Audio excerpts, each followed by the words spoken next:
তোমার আমার গল্পটার অন্য নাম দিলাম। কি বলছো? কেন? তুমি তো জানো এ সমাজ একটুখানি খুঁত পেলে সেটাকে টেনে হিঁচড়ে অনেক বড় করে তোলে। সেই ভয়ে, অপমানের ভয়ে, কলঙ্কের ভয়ে। না না, তোমাকে ভিলেন বানাইনি। যতটা সম্ভব মর্যাদা দেওয়া যায় ততটাই দিয়েছি। ভয় পেও না, শুধু একটু শুনে যাও।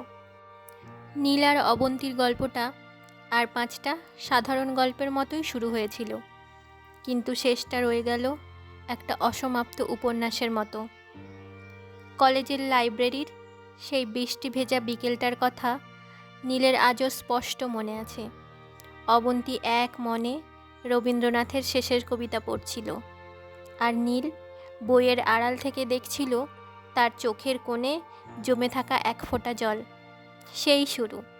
তারপর চায়ের দোকানের আড্ডা, রিকশায় হুড ফেলে ভিজতে ভিজতে বাড়ি ফেরা, আর মাঝরাতে ফোনে ফিস ফিস করে কথা বলা। নীল, তুমি আমাকে কোনো দিন ছেড়ে যাবে না তো?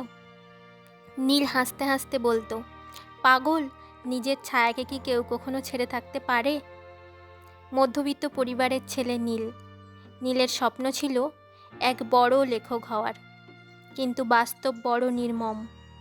লেখার খাতাগুলো যখন একের পর এক প্রকাশকের ঘর থেকে প্রত্যাখ্যাত হয়ে ফিরছিল, তখন নীলের জীবনে নেমে এসেছিল এক চরম হতাশা। ঠিক তখনই অবন্তীর পরিবার থেকে তার বিয়ের চাপ শুরু হয়। পাত্র প্রতিষ্ঠিত, ইঞ্জিনিয়ার, সচ্ছল পরিবার। একদিন ক্যাফেতে বসে অবন্তী কাঁদো কাঁদো গলায় বলল, নীল, বাড়িতে আর বেশি দিন আটকাতে পারবো না। তুমি একটা যে কোনো সরকারি চাকরি খুঁজে নাও না প্লিজ। বাবা মাকে আমি বোঝাবো। নীল নিজের ব্যর্থতার গ্লানিতে তখন জ্বলছিল। সে রুক্ষস্বরে বলে উঠল, তার চেয়ে ভালো তুমি ওই ইঞ্জিনিয়ারকেই বিয়ে করে নাও। আমার মতো একটা বেকার ছেলের সাথে থেকে নিজের জীবনটা নষ্ট করো না। তুমি এটা সত্যি বলছো নীল? অবন্তীর চোখ দিয়ে জল গড়িয়ে পড়ল। নীল মুখ ঘুরিয়ে নিয়েছিল। সে চায়নি অবন্তী তার চোখের জল দেখুক। সেই শেষ। অবন্তী আর জোর করেনি। নীলও আর কোনো দিন যোগাযোগ করেনি।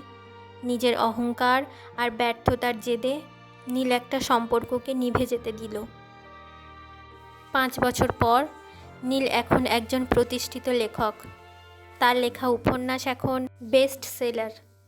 টাকা, নাম, যশ, আজ তার সব আছে। নেই শুধু সেই মানুষটা যার জন্য সে লিখতে চেয়েছিল। সেদিন বিকেলে একটা বইয়ের দোকানে নিজেরই নতুন বইয়ের প্রমোশনে গিয়েছিল নীল। অটোগ্রাফ দেওয়ার মাঝে হঠাৎ একটা চেনা সুবাসে তার হাতটা থমকে গেল। মাথা তুলে নীল দেখল সামনে দাঁড়িয়ে আছে অবন্তী। 5 বছরে সে অনেক বদলে গেছে। চোখে সেই চঞ্চলতা আর নেই। সেখানে এখন এক অদ্ভুত শান্ত বিষাদ। পরনে একটা সাদামাটা শাড়ি, সিঁথিতে চওড়া করে সিঁদুর। তার হাত ধরে দাঁড়িয়ে আছে 4-5 বছরের একটি ফুটফুটে কন্যা সন্তান। নীল স্তব্ধ হয়ে রইল। বুকটা কেমন যেন খালি হয়ে গেল তার। অবন্তী মৃদু হেসে বলল, সেই হাসিতে কোনো অভিযোগ ছিল না, শুধু ছিল এক বুক একাকিত্ব। কেমন আছো নীল? এখন তো তুমি মস্ত বড় লেখক, তোমার সব বই আমি পড়ি। নীল কোনো মতে গলাটা পরিষ্কার করে বলল, ভালো। তুমি, তোমার সংসার? ভালোই। মেয়েটার নাম রেখেছি নীলিমা, তোমার নামের সাথে মিলিয়ে। অবন্তী আলতো করে মেয়ের চুলে হাত বোলালো। তারপর একটু চুপ করে থেকে বলল, তোমার বইয়ের গল্পগুলো খুব সুন্দর হয়, কিন্তু বাস্তবতা এত কঠিন কেন নীল? একটা চাকরি কি আমাদের ভালোবাসার চেয়ে বড় ছিল? নীল কিছু বলতে পারল না।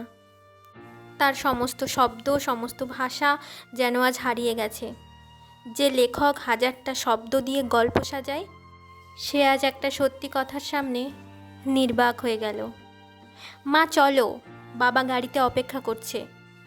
অবন্তীর মেয়েটা তার আঁচল টেনে বলল। অবন্তী নীলের দিকে তাকিয়ে শেষবারের মতো হাসল। আর বলল, ভালো থেকো নীল, নিজের খেয়াল রেখো। নীল তাকিয়ে রইল অবন্তীর চলে যাওয়া পথের দিকে।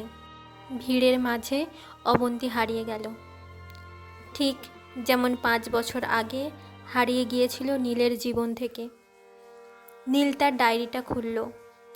আজ সে বুঝতে পেরেছে, জীবনে সফল হতে গেলে মাঝে মাঝে এমন কিছু হারাতে হয় যার কোনো সাফল্য দিয়েই ফিরিয়ে আনা যায় না। সে কলম তুলল আর তার নতুন উপন্যাসের শেষ লাইনটা লিখল। কিছু ভালোবাসা পূর্ণতা পায় না বলেই হয়তো তারা অমর হয়ে থাকে। তুমি অন্য কারোর হাসির কারণ হও, আর আমি না হয় তোমার দেওয়া বিষাদ নিয়েই বেঁচে থাকি।